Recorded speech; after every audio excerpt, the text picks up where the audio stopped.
Hello बच्चों, मैं स्मिता बिजलवान स्वागत करती हूँ आपका आईसीटी वर्चुअल क्लासरूम में। आशा करती हूँ आप सभी स्वस्थ होंगे और अच्छे से अपनी पढ़ाई कर रहे होंगे। बच्चों, आज हम पढ़ने जा रहे हैं क्लास 12 की केमिस्ट्री। और क्लास 12 केमिस्ट्री में हम पढ़ रहे थे चैप्टर सॉल्यूशन, जो कि हमारा फर्स्ट चैप्टर है।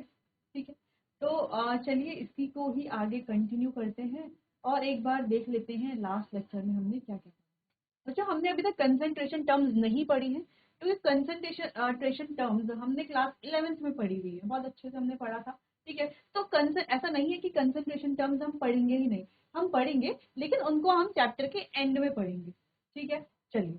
तो हमने चैप्टर में इंट्रोडक्शन देख लिया था, टाइप्स ऑफ सॉल्यूशन देख लिए थे, और फिर स्टार्ट कर लिया था वेपर प्रेशर। ठीक है, कुछ टॉपिक्स हमारे अभी बचे हुए हैं जिसको vapour pressure Raoult's law discuss करने के बाद हम पढ़ेंगे, जैसे सॉल्युबिलिटी है, हेनरीज लॉ है। ठीक है, ये पढ़ेंगे। इसके बाद हमारा कुछ और टॉपिक है, जैसे आइडियल नॉन आइडियल सॉल्यूशन, एजोट्रॉप्स क्या होते हैं। फिर हम कॉलिगेटिव प्रॉपर्टीज स्टार्ट करेंगे।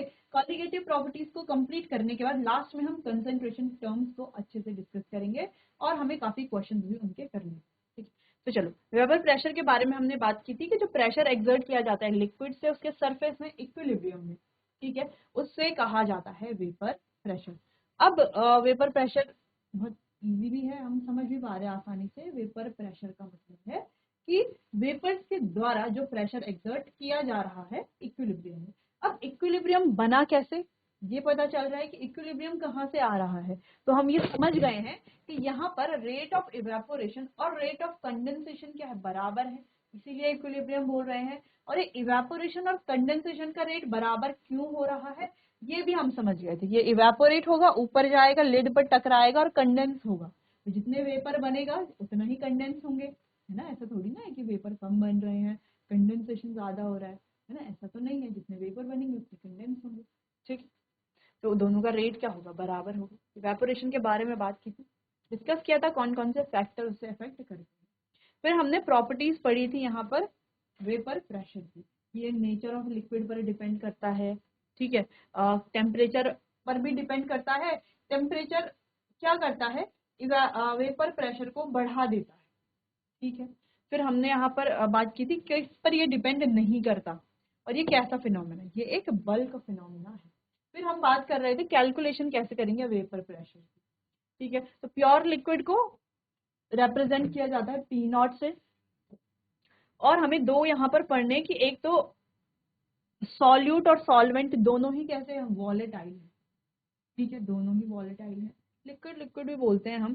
ठीक है, और एक में सॉल्यूट वॉलेटाइल नहीं है लेकिन सॉल्वेंट वॉलेटाइल। अच्छा, दोनों केसेस में सॉल्वेंट तो वॉलेटाइल होगा, एक में सॉल्यूट भी वॉलेटाइल होगा और एक में सॉल्यूट वॉलेटाइल नहीं होगा, नॉन वॉलेटाइल होगा। ठीक, फिर हमने पहला यहाँ पर राउल्ट्स लॉ के बारे में बात की थी। राउल्ट्स लॉ क्या कहता है कि the vapour pressure of volatile component, यानी कि जो वॉलेटाइल कंपोनेंट है उसका जो वेपर प्रेशर है वो डायरेक्टली प्रोपोर्शनल है उसके वेपर प्रेशर के, उसके प्योर फॉर्म में। ठीक है, तो प्योर स्टेट में जो वेपर प्रेशर होगा उसके डायरेक्टली प्रोपोर्शनल है। फिर इसको हटाने के लिए हम यहाँ पर क्या डालते हैं, पी ए, यानी कि वेपर प्रेशर ऑफ ए किसके बराबर है, pure vapour pressure of A into mole fraction of A. Mole fraction क्या है, इसको हमने थोड़ा डिस्कस किया था यहाँ पर।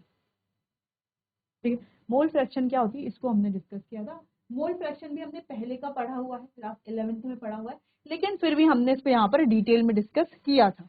ठीक है, कि मोल फ्रैक्शन क्या है, कैसे निकाली जाती है। तो जैसे हम बात करते हैं कि जैसे हमारे मार्क्स आते हैं तो परसेंटेज बनता है, तो कितने में से बनता है, 100 में से। जैसे अगर हम परसेंटेज की बात करें तो कैसे बनेगी परसेंटेज हमारी, 100 में से आती है ना, 50%, 60%, 80%, 90%, है ना, 98%, ऐसे आती है परसेंटेज। वैसे ही मोल फ्रैक्शन कितने में से होता है, 1 में से। क्लियर है, चलो, ये हो गया था, राउल्ट्स लॉ में पता चल गया। ठीक है, फिर हमने पढ़ा solution containing volatile solute and volatile solvent. इसमें वॉलेटाइल सॉल्यूट है और सॉल्वेंट भी वॉलेटाइल है। तो सॉल्यूशन का जो वेपर प्रेशर होगा वो कैसा होगा, देखो यहाँ पर ए और बी दोनों क्या है, वॉलेटाइल है। जब दोनों वॉलेटाइल है तो दोनों के वेपर बनेंगे, तो ऊपर जो प्रेशर लगेगा वो कौन सा प्रेशर होगा, जो ए और बी दोनों का प्रेशर होगा। तो हम क्या निकालते हैं यहाँ पर, पी टोटल। ये पी एस क्या है, यानी कि प्रेशर ऑफ पूरे सॉल्यूशन का प्रेशर। ठीक है, क्योंकि ये सॉल्यूट और सॉल्वेंट मिला करके बना क्या रहे हैं, सॉल्यूशन ही तो बना रहे हैं, जो हमने सबसे पहले दिन पढ़ा था। सॉल्यूशन का मतलब क्या है, जो हमारे चैप्टर का ही नाम है, मतलब है एक होमोजेनस मिक्सचर के दो कंपोनेंट है, सॉल्यूट और सॉल्वेंट। ठीक है, चलो ये तो इजी इजी सा है। ठीक है, तो हमने ये बात की थी। फिर हमने देखा था सॉल्यूशन का प्योर सॉल्यूशन का, सॉरी, सॉल्यूशन का वेपर प्रेशर किसके बराबर है, P naught A X chi A plus P naught B chi B. Chi B क्या है, mole fraction of A and mole fraction of B. ठीक है, तो इसको हम ऐसे भी लिख सकते हैं, इस टर्म में भी क्या कर सकते हैं, इसको चेंज करके ऐसा लिखा जा सकता है। अच्छा, तो हम यहाँ पर क्या ऐसा लिख सकते हैं, तो देखो क्या हम यहाँ पर ऐसा लिख सकते हैं,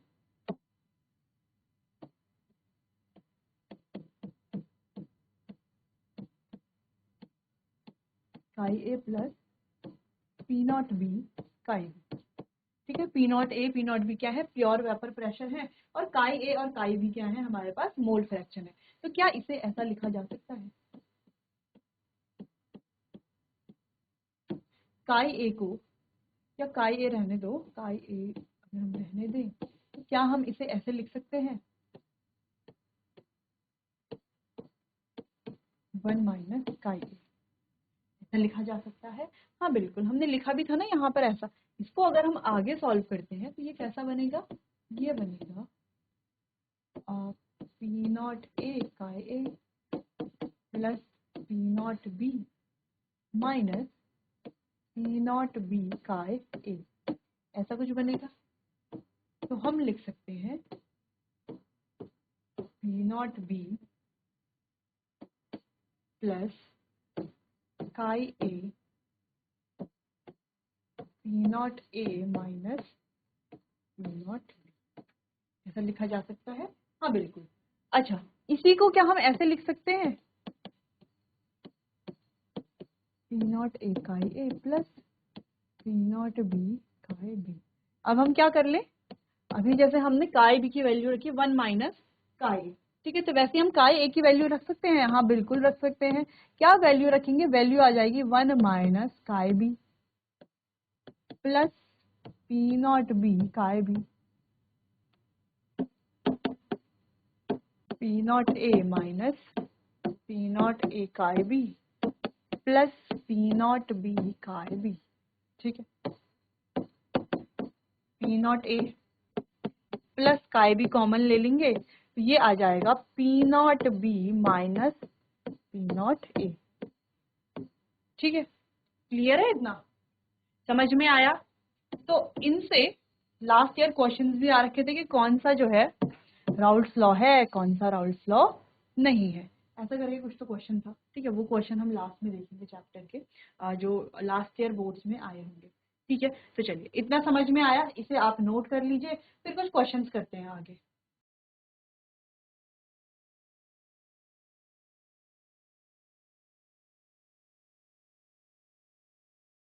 तो चलिए, तो ये क्लियर हो गया, इतना समझ में आ गया है, यानी कि हमने देख लिया है जो सॉल्यूशन है जिसमें वॉलेटाइल सॉल्यूट और सॉल्वेंट होता है। चलिए, तो इससे रिलेटेड कुछ क्वेश्चंस भी कर लेते हैं ना, कॉन्सेप्ट क्लियर तभी होगा, पढ़ तो लिया हमने, हम क्वेश्चन करेंगे तो ज्यादा अच्छे से समझ में आएगा। ठीक है, तो चलो क्वेश्चन है यहाँ पर, vapour pressure of ethanol and methanol, यानी कि vapour pressure P not of,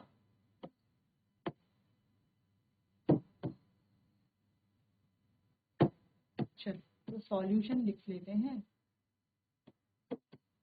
solution करते हैं इसका। तो देखो, वेपर प्रेशर ऑफ इथेनॉल और मीथेनॉल, इथेनॉल यानी कि पी नॉट ऑफ, इथेनॉल का फॉर्मूला C2H5OH, और मीथेनॉल है CH3OH।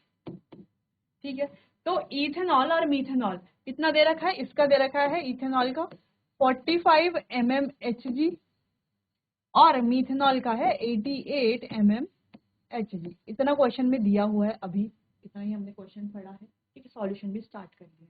If a solution contain, और जो सॉल्यूशन है उसमें क्या है, 92 ग्राम इथेनॉल है और 32 ग्राम मीथेनॉल है। यानी कि ये जो इथेनॉल है बच्चों, ये जो C2H5OH है, ये कितना है, ये है 92 ग्राम।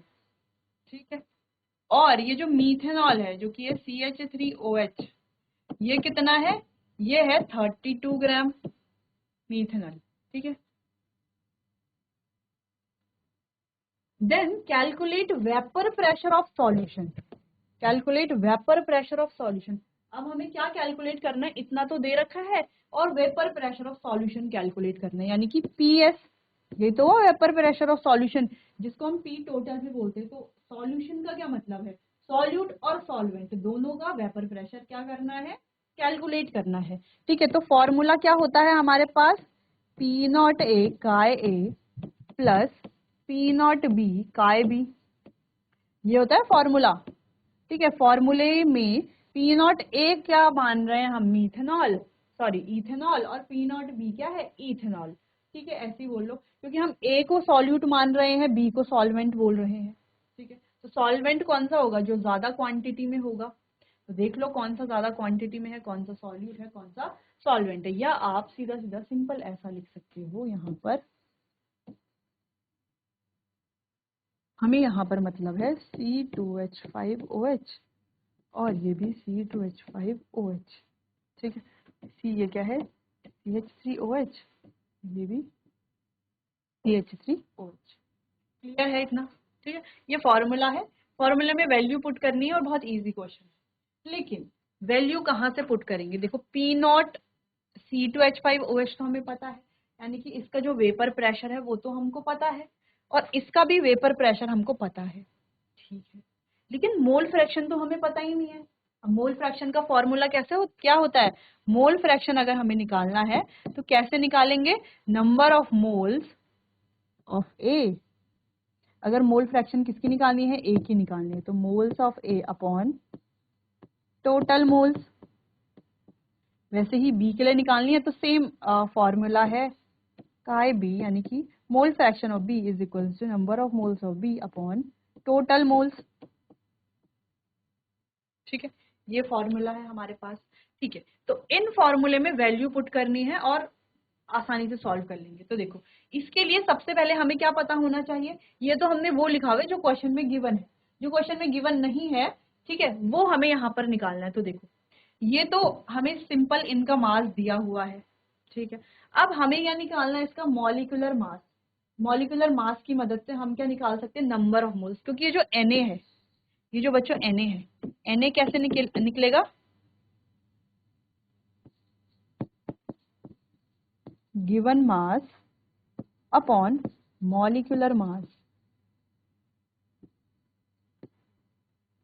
तो जो मास गिवन है अपॉन में मॉलिक्यूलर मास से हमारा Na निकलेगा। सेम ऐसे ही हमें क्या निकालना है, सारे निकालने हैं, Na Nb। ठीक है, ये दोनों निकालने हैं ऐसे। तो देखो, मास तो गिवन है, और मॉलिक्यूलर मास क्या होगा ये हमें कैलकुलेट करना है। तो ये हम क्या कैलकुलेट कर लेंगे, बहुत आसान है। अगर हम मॉलिक्यूलर मास की बात कर रहे हैं तो देखो, कार्बन का कितना होता है, 12 इंटू 2, प्लस हाइड्रोजन का कितना होता है, 1 इंटू 5, प्लस ऑक्सीजन का कितना होता है, 16, प्लस एक और हाइड्रोजन है, इतना। इनको ऐड कर लेंगे तो कितना होगा, 12 टू जा 24, प्लस 5 वन जा 5, प्लस 16 प्लस 1, कितना हो गया ये, 16 प्लस 1 17, 18 19 20 21 22। ठीक है, 22 को ऐड कर लेंगे तो हो जाएगा 46। ठीक है, तो ये आ गया 46 ग्राम, या 46 यू, कुछ भी मान लो। ठीक, तो ये क्या आ गया हमारा मॉलिक्यूलर मास। ठीक है, 46। वहीं इसका मॉलिक्यूलर मास निकालेंगे तो ये भी ऐसे ही निकालना है, 12 प्लस 1 इंटू 3 प्लस 16 प्लस 1। ठीक है, सॉल्व कर लेंगे, 12 प्लस 3 वन जा 3 प्लस 16 प्लस 1। सॉल्व कर लेंगे, 16 और 1 17, 18 19 20। ठीक है, 20 प्लस 12, ये कितना हो गया, 2 3, यानी कि कितना हो गया, 32। कितना आ गया, 32। ठीक है, इतना समझ में आया कैसे निकाला मॉलिक्यूलर मास। इजी है मॉलिक्यूलर मास निकालना। तो देखो, इसका मॉलिक्यूलर मास आ गया, ये क्या है, इसका मॉलिक्यूलर मास, और ये क्या है, इसका मॉलिक्यूलर मास। अब मॉलिक्यूलर मास आ गया, मास गिवन है तो Na निकाल लेंगे, यानी कि number of moles of A निकाल लेंगे। ऐसे ही number of moles of B भी निकाल लेंगे, ठीक है। A और B नंबर ऑफ मोल्स निकाल दिए तो मोल फ्रैक्शन निकाल लेंगे, ठीक है। मोल फ्रैक्शन निकाल लेंगे तो वैल्यू यहाँ पुट कर लेंगे और फॉर्मूले में रख करके इजीली सॉल्व कर लेंगे। तो इतना हमने कर लिया है, इससे आगे आपको खुद से करना है, ठीक है। तो इतना नोट करो, इससे आगे खुद से एक बार कोशिश करो, फिर नहीं होगा तो यहाँ पे हम सॉल्व करेंगे।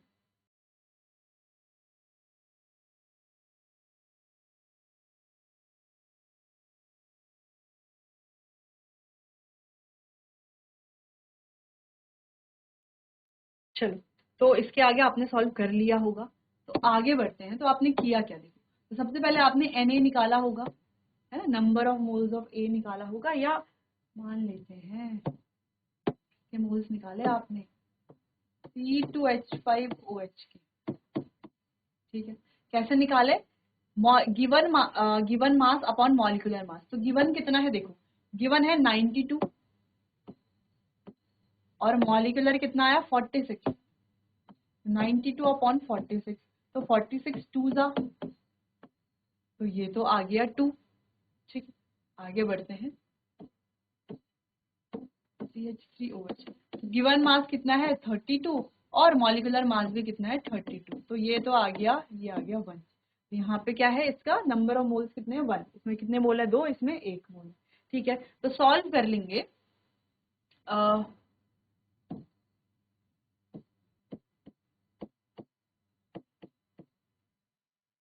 कितना,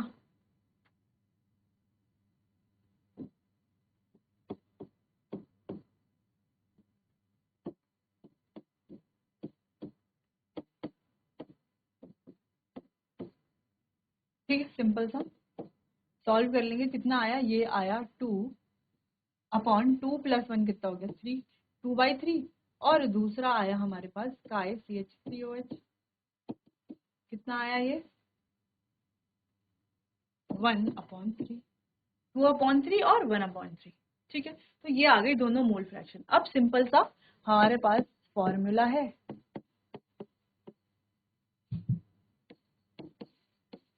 अच्छा इसको A से रिप्रेजेंट कर लेंगे, तो A से, इसको B से, ठीक है।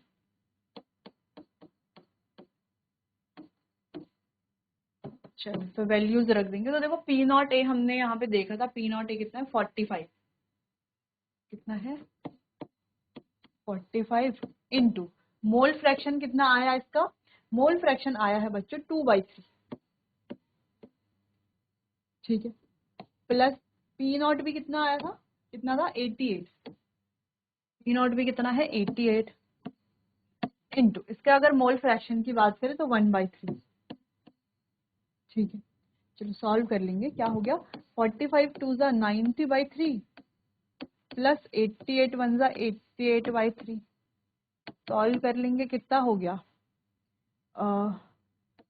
8 178/3, ठीक है, ये आ गया।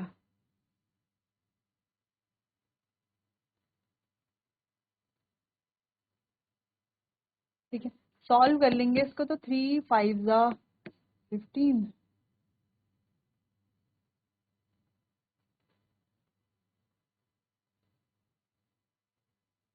7 ज़ा 21,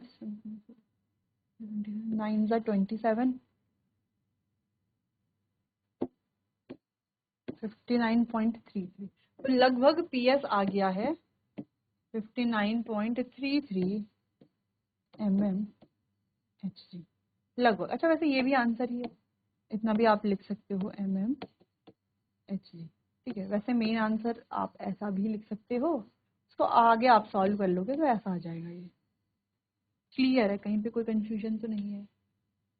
देखो काफी इजी सा क्वेश्चन था, सिंपल सा क्वेश्चन था, काफी सारी चीजें नहीं दी हुई थी जो क्वेश्चन में नहीं दी रही है, ठीक है, जो हमें खुद ही फाइंड करनी पड़ेगी, लेकिन लगभग सारी चीजें क्वेश्चन में गिवन ही, ठीक है। तो बहुत इजीली हमने इसको सॉल्व कर लिया। तो आपको ये ध्यान रखना है बच्चों कि वेपर प्रेशर दिया है, ठीक है, लेकिन मोल फ्रैक्शन हो सकता है कभी दी हुई हो। अगर माना बात आपको मोल फ्रैक्शन दी हुई होगी, प्रॉपर मोल फ्रैक्शन दी हुई है, तो आप क्या करोगे, एक की दी हुई है एक की नहीं दी हुई, तो आप क्या कर लोगे 1 से माइनस करके क्या निकाल लोगे आसानी से, निकाल लोगे, ठीक है, क्लियर है। 1 से माइनस करके दूसरे के मोल फ्रैक्शन निकाल लोगे। लेकिन अगर मोल फ्रैक्शन ऐसा नहीं दिया हुआ, लेकिन आपको जो है मास गिवन है, तो मास गिवन है, मॉलिक्यूलर मास की हेल्प से आप क्या कर सकते हो, आसानी से मोल्स निकाल सकते हो और मोल से आप आसानी से मोल फ्रैक्शन कैलकुलेट कर सकते हो। तो ये हमारा फाइनल आंसर। तो आपका भी यही आया होगा, जिसका आंसर ये नहीं आया है वो एक बार यहाँ से चेक कर सकते हैं, ठीक है। चलिए नोट कर लीजिए इतना।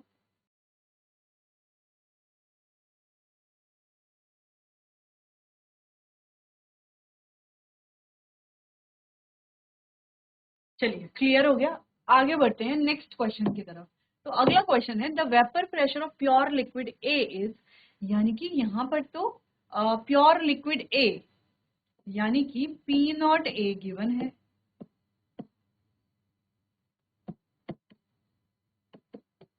ठीक है जी। पी नॉट ए कितना है, 70 torr at 21 degree Celsius.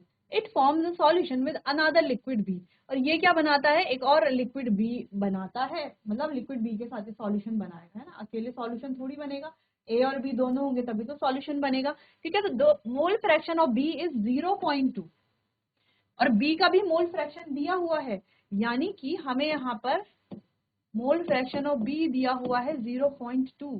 The total pressure of the solution is 84 torr, और यहाँ पर सॉल्यूशन का टोटल प्रेशर भी दिया हुआ है। टोटल प्रेशर यानी कि जो पीएस होता है ना, या पी टोटल बोलते हैं जिसे हम, कितना दिया हुआ है, 84 टॉर।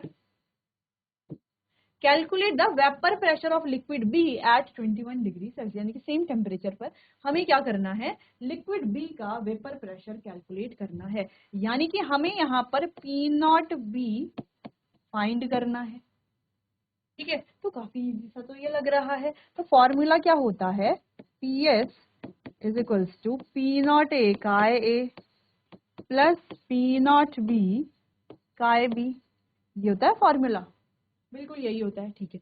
अब ये पी एस तो दिया हुआ है 84 टॉर, ठीक है, पी नॉट ए दिया हुआ है 70 टॉर, इंटू काय ए हमें निकालना है, प्लस पी नॉट बी हमें निकालना है, और काय बी दिया हुआ है 0.2, ठीक है। तो देखो बच्चों, यहाँ पर काय बी दिया हुआ है, तो काय ए हम आसानी से निकाल सकते हैं क्या, हाँ बिल्कुल निकाल सकते हैं। देखो क्योंकि हमें पता है मोल फ्रैक्शन की अगर हम बात करें तो किसके बराबर होता है, 1 के बराबर होता है, ठीक है। तो आसानी से हम काय ए प्लस काय बी इज इक्वल्स टू 1, जहां पर काय बी की वैल्यू दी हुई है 0.2, ठीक है।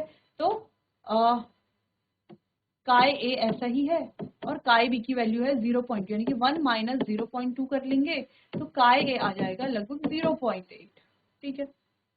चलो तो काय ए कितना आ गया, 84 is equals to 70 into 0.8 plus P naught B into 0.2। अच्छा इसको सॉल्व करेंगे तो ये आ जाएगा 56, 70 इंटू 0.8 कितना होगा, 56। 56 को इधर ले आएंगे, इससे माइनस कर लेंगे 84 से, तो ये कितना आ जाएगा, 56 माइनस 84, ठीक है। तो ये आ जाएगा 28, तो ये हो गया P naught B into 0.2 is equals to 28। Solve कर लेंगे, पी नॉट भी यहीं पर ही रहेगा, 0.2 चला जाएगा नीचे,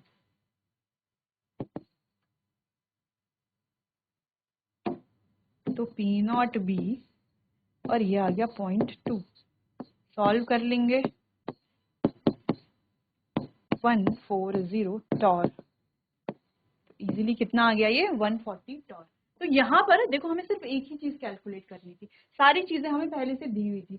हमें प्योर सॉल्यूशन का वेपर प्रेशर दिया हुआ था, ए का वेपर प्रेशर दिया हुआ था, और सबसे इंपॉर्टेंट जिसको निकालने में थोड़ा टाइम लगता है, मोल फ्रैक्शन। तो मोल फ्रैक्शन यहाँ पे डायरेक्टली बी की दी हुई थी, ठीक है। तो बी की हेल्प से हमने ए की मोल फ्रैक्शन निकाल ली, कुछ इस तरीके से, है ना, यहाँ पे 1 से माइनस करना है, आसानी से निकाल दी, ठीक है।